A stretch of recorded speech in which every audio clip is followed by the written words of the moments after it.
friend. Are you ready to move into a leadership position? Do you have interests and ambitions that you want to pursue, but feel like you don't know how to take that next step? Maybe you want to start your own coaching or consulting agency.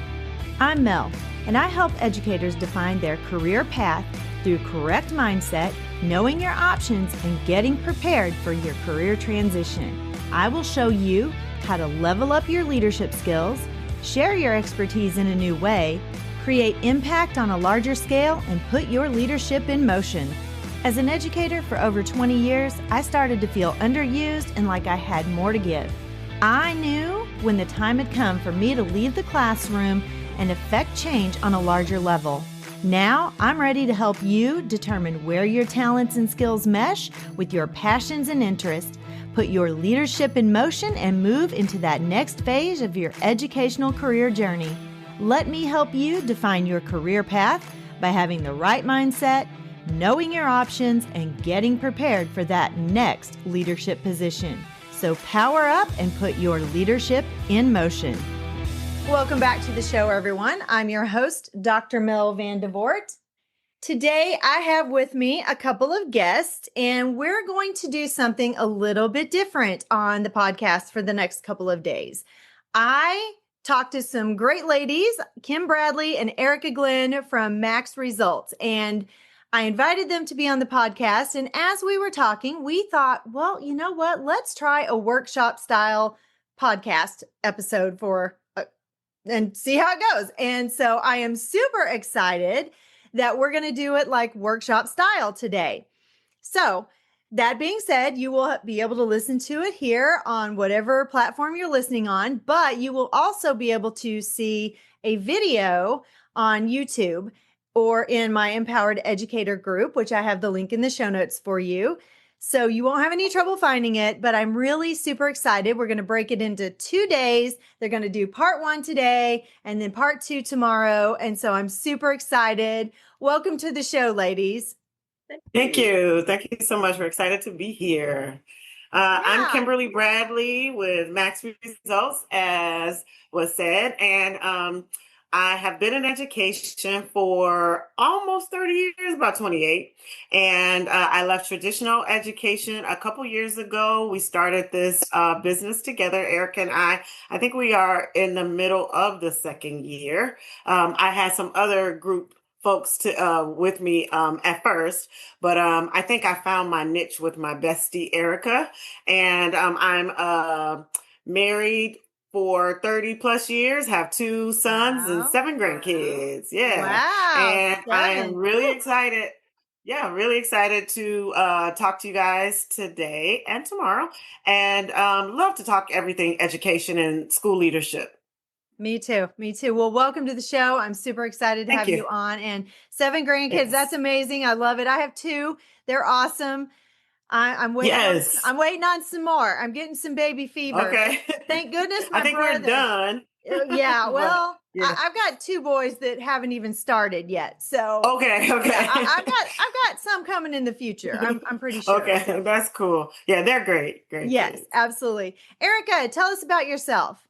Okay. My name is Erica Glenn. I am also an educator. I was a teacher for about 15 years or so. And then we went to admin, and I spent a long time as an assistant principal as I was a chicken. And then we moved on to being a principal. My total is 31 years. I retired last year in May. And my family structure, I have a husband and I have 2 children. My son is 21, no grandchildren yet, thank the Lord, not yet.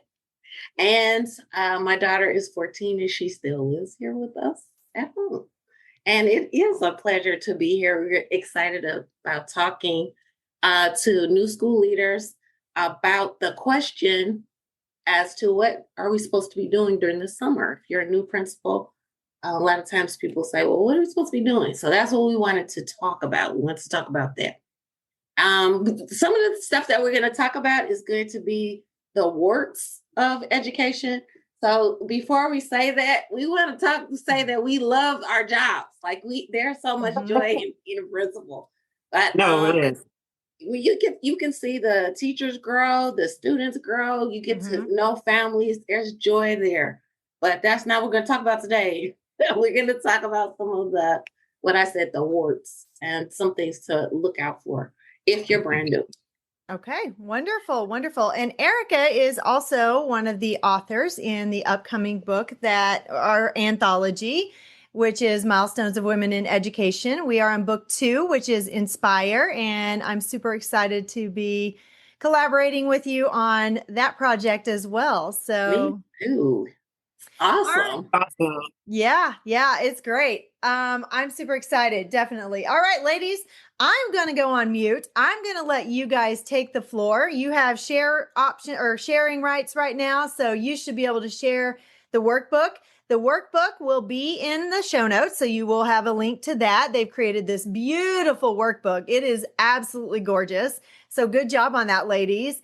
And it is going to be there so you can actually click on the link and you can follow right along as they are talking. So I'm going to give the floor to you, ladies, and here we go. Okay. So our overview, we're going to talk about these 7 correlates from Larry Lezotte. And when we started school, when we were principals, you know how you've been in school and you did all the what we call book learning. You've been in class, you got all the theory research. The research. And then you get to the chair. I remember my moment in my chair. I got my new principal chair, and you kind of freeze. Like, what am I supposed to start with? Like, where should I start? So Kim and I worked together in a couple of schools. And when we did, we decided to use these 7 correlates. I'm going to scroll down a little bit so that you can see all 7 of them. They're starting here with the strong instructional leadership. I won't name them all right now, but we'll talk about a few of them. But we started with these 7 correlates because there are research, like Kim said, and they will help you get to the areas in school that you need to get to so that you're not leaving anything in the cracks. They're kind of interdependent.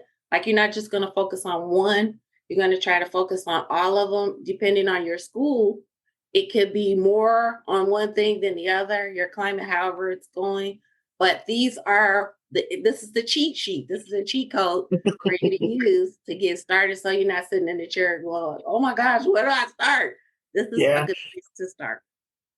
Like Erica said, we worked together. This grew out of us working together at a school that had been in transition, and that school needed a lot of support.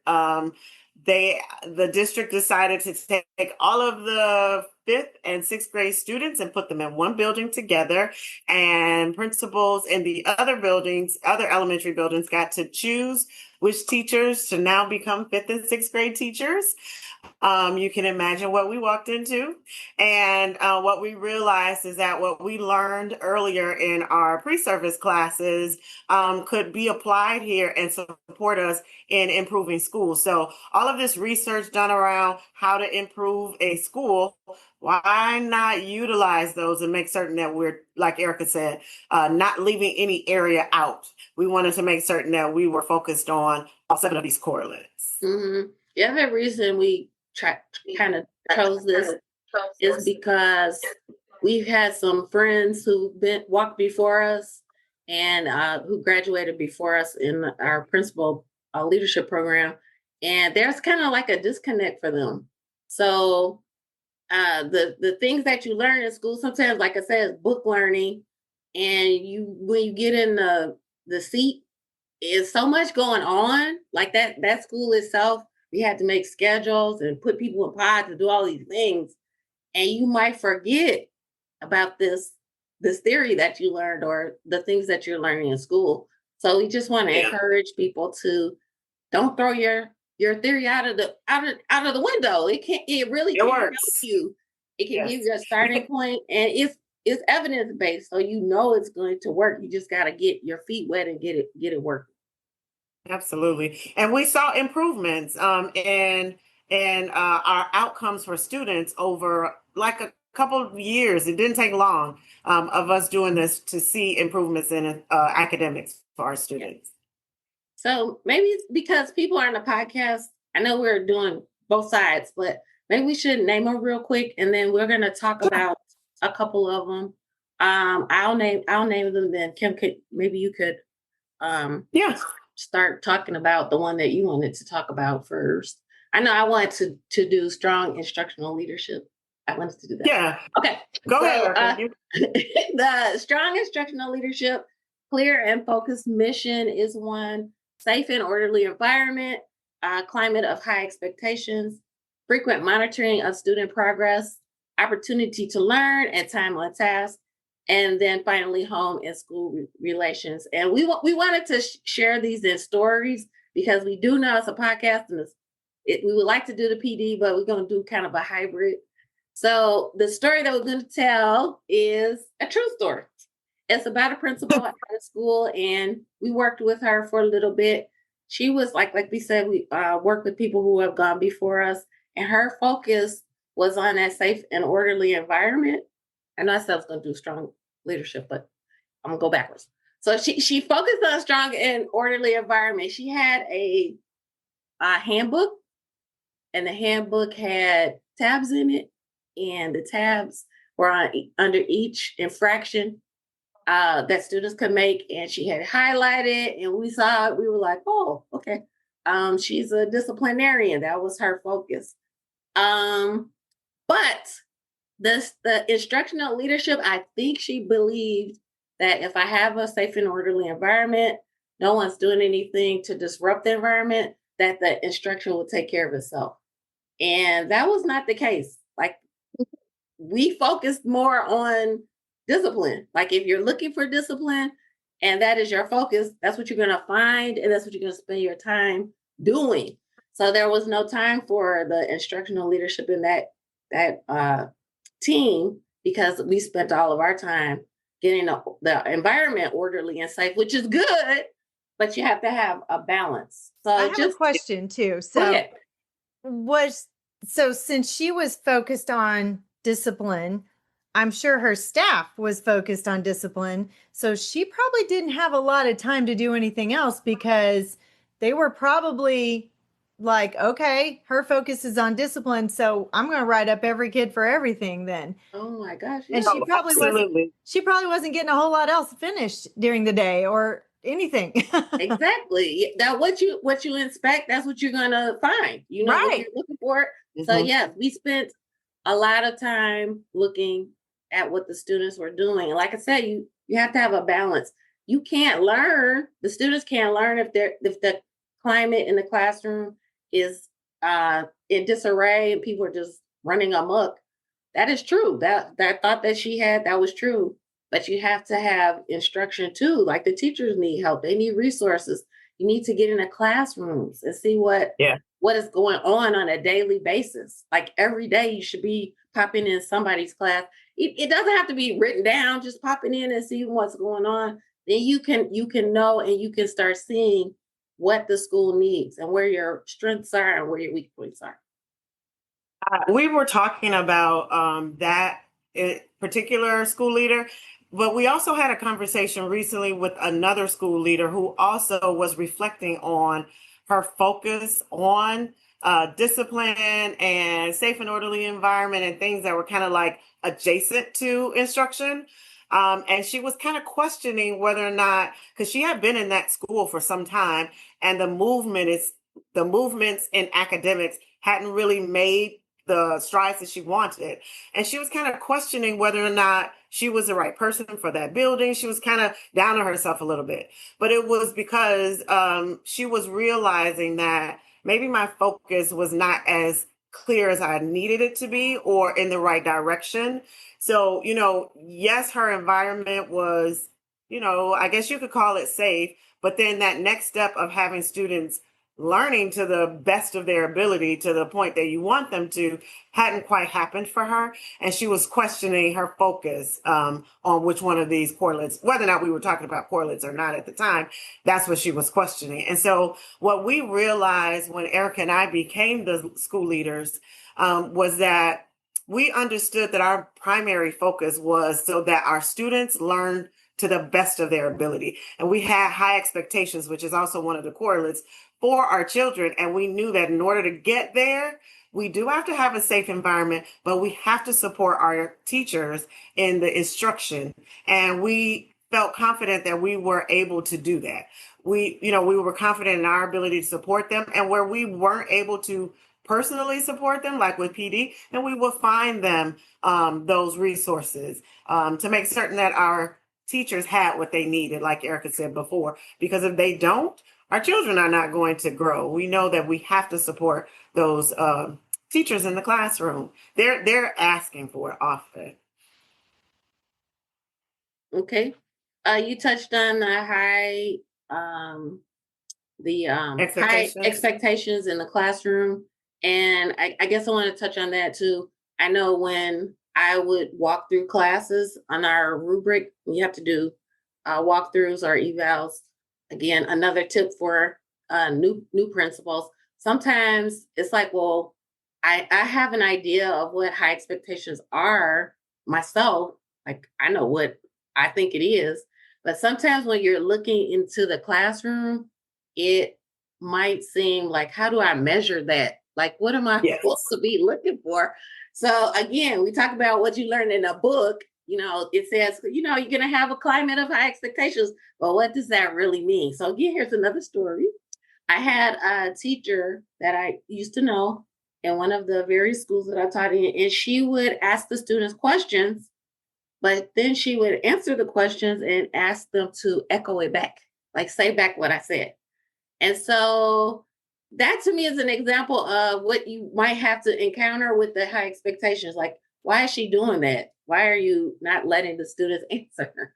So we had a conversation about lots of things about we want the students to think, like to be thinkers and give them the space to make a mistake. If they give the wrong answer, that's okay. That's how they're going to learn. So sometimes for me, when I was in school and I was looking at this list, I thought it was more so nuts and bolts. Like we're going to talk about among the teachers, we're going to talk about theory again. Like strategies that you use in the classroom. I didn't realize that you're going to have to talk about mindsets. Like to get to the high expectations, sometimes you have to get to people's mindsets. Like, what are you thinking? Like that principal again. What is her mindset? Why is she thinking that all I have to do is this discipline, stay on this line and not really worry about the instruction? What's motivating her for that? What's her thought process? And we have different mental models of what things look like. So what that teacher thought was high expectations, to us, that was bizarre that someone would think that those were high expectations, but those maybe she had never come from an environment where she really had seen or had someone model what high expectation or a rigorous classroom learning looked like in student engagement. And so her mental model was different. It didn't mean that she didn't think she wasn't teaching with high expectations. She just had a different mental model. So somewhere along the line, you need to sit down with your teachers and you need to talk about, okay, what do high expectations look like? Let's define that right now. Right. Yes. Sometimes those conversations can be painful because I'm holding on to this idea and I'm not even aware, like you said, I'm not even aware of that. So exactly. I get defensive sometimes. Go ahead, Kim. You were going to say something. What I found is that as the school leader, you set the tone too for the building, just like teachers set the tone in their classrooms. And one of the things that was important to me as a school leader around high expectations was if a child came to the office, before I dealt with the infraction, whatever it was, we talked about their grades. I looked up on Skyward what's happening in the classroom, and I always connected whatever behaviors to the reason that they're here. Why are you here? I always asked everybody, why are you here? Yeah, you're here to get an education, and nothing else should be a focus of yours. Yeah, you have fun at school and you're going to make friends, and fifth and sixth graders, there's some social aspect to, that too. However, your primary focus is to get a good education here. And then even in our correspondence with the teachers, in our daily announcements, everything set the tone for we have high expectations for our students here. We expect them to be learning clock bell to bell for the most part, and that may mean that it could look different. It doesn't have to be like book learning the whole time. It may be that I'm learning how to get along with folks. I'm learning how to understand my emotions. The learning may look a little bit different, but we expect our students to be working on learning while they're in school, and like that's their focus. And I think that that's another thing for new school leaders to realize is that what you put out is what the building will become. Like just like those class, you can go into the classrooms where if the teacher has set certain climate requirements or understandings, you're going to see that in the climate of that classroom. Same thing happens. You can get a feel for the climate of the building, and a lot of times it's either set by the principal or it's set by others, and it may not be what they want necessarily. And so a lot of times when you're new to a building, you have to kind of observe first, but also work on the climate and shape it to what you want it to become. True. I think the other one we wanted to talk about for today is the frequent monitoring of student progress. And again, that goes back to your focus, like that the principle we were talking about at the beginning. What you're looking at is what you're going to get. That's what you're going to focus on. That's what you're going to spend all your time on. So just to be aware that you're constantly monitoring the student progress. And it's not just academics. It could be your referrals that are coming in, or if the students are having, sometimes we, in that school that we were talking about, we brought all the children from different areas. So you had to work on some social aspects that had to be looked at. So just keeping an eye on when you're doing your walkthroughs, not just always looking at the academics, like what's the numbers, but what's the story behind the numbers? What's the reason why this is happening? That's embedded inside of your monitoring of student progress. Yeah. I think we also I know we talked about strong instructional leadership, Erica, but I wanted to, before we wrap up, talk a little bit too about how the strong instructional leadership has the focus on the students, but through the lens of the teachers. And that sometimes as a new school leader, you might not realize that you often are the professional development provider, that you are the one, at least the first line of defense when your teachers need support around a particular area. I know we spent a lot of time looking at our data, deciding like what areas might be the best to support our teachers around, where they were doing really well, and how we can improve on instructional practices. And then those became the focus. Everybody knew what it was. Our walkthroughs were around those particular areas, and it wasn't a guessing game, and none of our walkthroughs were gotchas. Everybody was invested because it was not something that they didn't know was the expectation. And so just to bring that back around, that is strong instructional leadership is really important.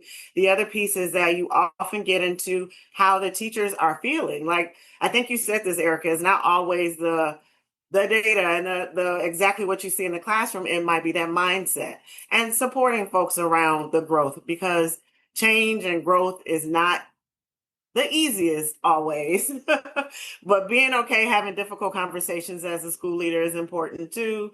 And sometimes even checking yourself, just checking that you don't approach situations with a chip on your shoulder, and that you also realize this is about student learning. I was at a training recently, and the the presenter said, students are not the fault, they're the focus. And so keeping them as the focus always is really important. And then that kind of dissipates how, some people may feel away. But when they know that you're about what's best for children, a lot of times people will listen, and, it's always about your approach. Yeah. The other thing that's not, we were talking about what's in the book, is delegating. That's another piece of this. It's not necessarily in the book, but it's something that has to be, I think, addressed, especially if you're new. Like my buildings, I would usually be the only principal. I would be solo, and you're gonna have to delegate if you're solo. But also, if you are in a building and you have a team, you can't be, taking I'm going to do all the jobs. So Yeah. this table that we're looking at right now are these correlates. We actually divided ourselves on our admin team under these headings so that one person isn't overwhelmed. We also we shared the who's doing what with the staff, because we had, I think the 5th grade had 500 students by itself. So that was like its own school. So when things were going on, who do I go to? Because we have a larger team as opposed to at my school's always me. But who do I go to see about this problem, or who do I talk to about this? It was all laid out so that that eliminates some of the I don't want to say questions, but sometimes people will call and they'll say, I need to talk to the principal and I need to talk to him now. And it's not really, that's not really my area. Like you could see so-and-so about this. So this chart that we're going to show you on day 2, how we broke this up, is going to maybe help you if you have a team, but it'll also help you if you're solo. You're going to be doing the same things, but you're going to make a team, like a leadership team, out of your staff. Go ahead, Dr. Mel. I see you. Yeah, I was just, before you guys go, I was going to have you scroll down just a little so they can kind of see what the book looks like, the booklet looks like, so they can have an idea. Okay. And then, of course, you can see that we're going to have the episodes linked in there. So you will be able to click on those and go to the episode. I guess we could talk a little bit about this, how it's used, in case the persons who are listening today don't get to tomorrow. Right, but also that way they're set up for success for listening for today. So so the way that you use this booklet is we set them up by each correlate. When we were looking at the table of contents, they were all there, and then inside of each is a description, what it looks like in practice. Again, that book idea, and then what it actually looks like in the real school, in a real living school. That's a little different from what you might be thinking when you're in grad school or before pre-service. Delegation plan, how to split it up. And then if you're solo like me, like I usually would be by myself, how you can adapt this to keep yourself on track.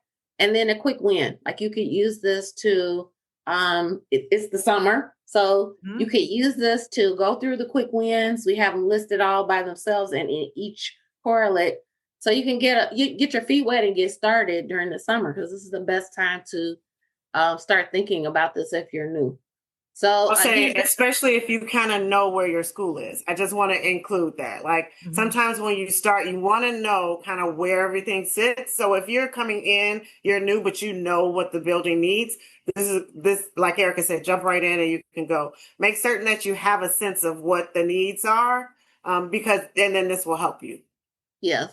And if you don't, because I've been in a couple of schools where I didn't know anything, like I just got here, and I would, if you can, I would gather people from the staff. Like I would ask them, come talk to me. Like I need a guide on the side. I actually use that term. I need a guide on the side. Can you help me?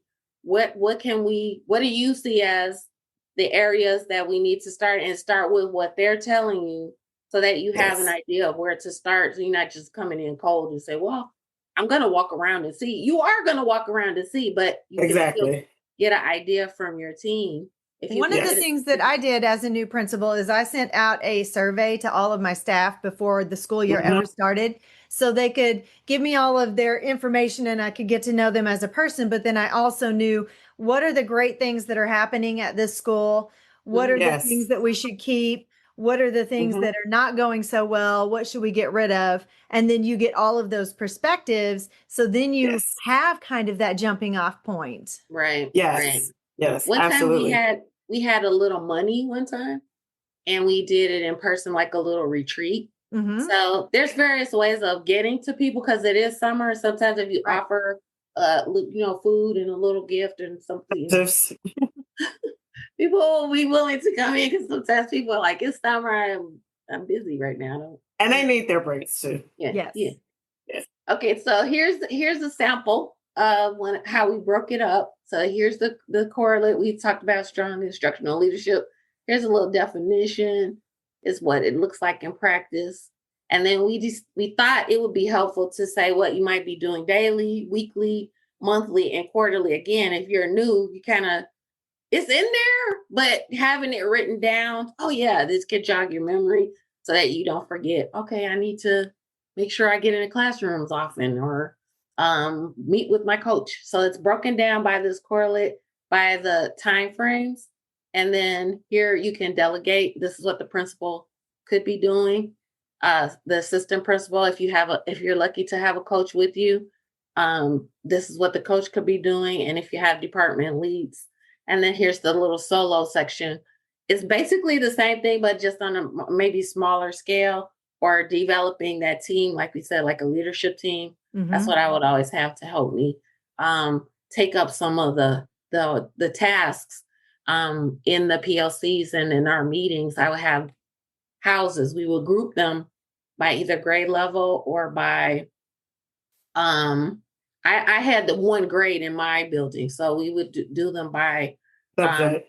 we would do them by a special ed teacher, actually, because Subject. the special ed teacher would service all of those students in the groups, so they would all get together. Who's servicing would be in that group, and the teachers who had those students.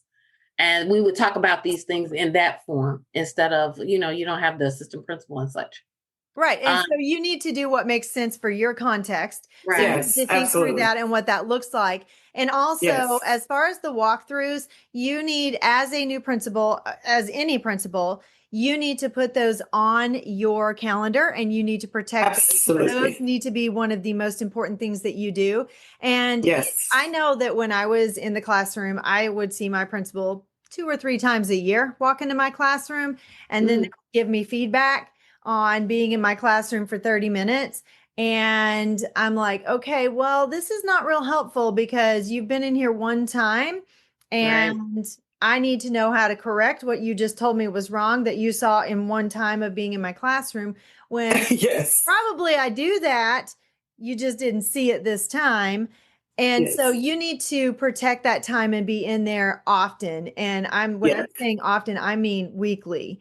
And you don't have to be in every classroom as Every the day. principal. If you have an assistant principal or an instructional coach, that you can split that load up. You still need, as the principal, to be in classrooms all the time because you are the principal and they need to see you. But as far as observation and feedback in those coaching cycles, split that up. You can delegate, like you said, delegate, delay, or delete. Those are my 3 things. Yes. Exactly what we did. Made certain that those walkthroughs were top of mind every week, and people knew. And once they understand that it is about support, it wasn't like oh no, here comes so and so. They knew that they were going to get when Erica has on here, when we have focused, somewhere it says focused walkthroughs. And the reason why we have that is we would have areas that school wide we are looking at, but also individual teachers. So like you said, if there's something that I need support around, I knew that I could get the individual support, but I also knew that as a group, as a whole, we're all working on, engagement or whatever it is, So we made certain, Yep, Right. that And those you need to walking. meet your teachers where they are. So Yes,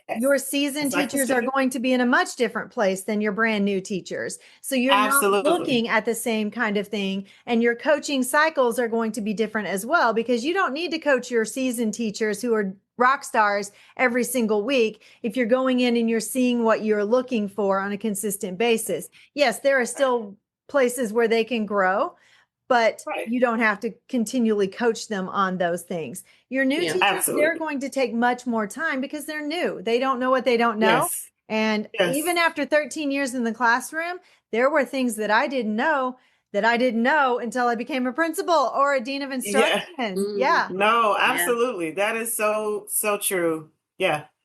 One Absolutely. thing that I want to throw out is not in the booklet here, but instructional rounds. Like hadn't heard of instructional rounds Hmm. until recently. Like I did use it as a principal, but it wasn't something we talked about in school. Hmm. So the instructional round, if you're not familiar, it's kind of like when you're in the hospital, the doctors go and they look at the experienced doctor, and then they come back and have a discussion. So we used our experienced teachers or seasoned teachers, and we had that focus that Kim was talking about, and that Hmm. teacher was good at that. We Hmm. would use them as the experienced person to bring the rounds to. So they would come in and watch the teacher display or work through a lesson or whatever that skill was or whatever we were setting as a goal.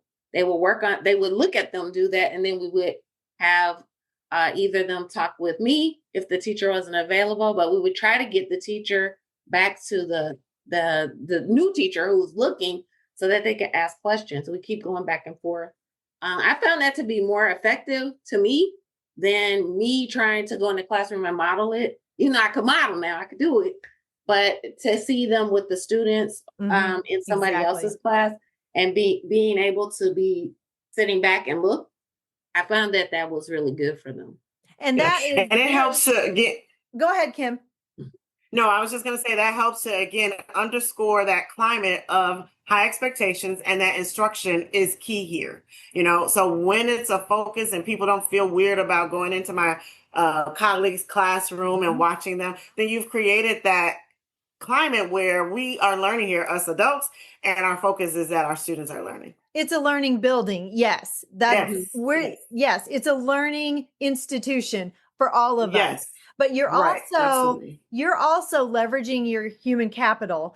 So you are Hmm. not wearing yourself out, burning yourself out. You're also creating opportunity for leadership within those people Yes. who you know are going to be leaders one day, or Right. even Hmm. if they don't want to leave the classroom, they are still leading from that classroom, and they are getting to use their gifts and their Yes. talents and their skills and knowledge to help someone else. And that just Yes. creates such a great culture Yes. when they don't feel like when they feel like they can shine also. Mhm. Yes. Have something to Absolutely. contribute. Yeah. Hmm. So did I Yeah, I write think that? that was the Okay. end of that Yeah, we correlate. did the quick one. So that structure follows each correlate, and I'll show you the quick wins. I'm spinning, but I'm gonna go down. I should have used the table of contents. You can click the table of contents and go to the page that you like. But this is the quick wins. Each section has the quick win in it, but we pulled them all out. So just in case you're like, okay, I'm busy, I want to just grab and go and start here. Here's a starting point, broken down by who's leading each. That delegation is inside of here, and your quick win in here are your correlates on the side, just to give you a quick Mhm. way to start. And if you're it's August and school starting tomorrow. When you're listening to this, like, oh, I want to try it. You can have a quick peek. Right. Awesome. Wonderful. All right, ladies, this has been great. I'm super excited to talk about everything else that we're going to talk about for tomorrow. So I'm not going to let you tell us how to get in contact with you yet, because you're coming right back and you're going to talk to us some more. So for my audience, join us back here tomorrow and we will talk more about all of those quick wins and the 7 correlates and what you can do this summer to get prepared for the start of the school year. So we will see you back here tomorrow.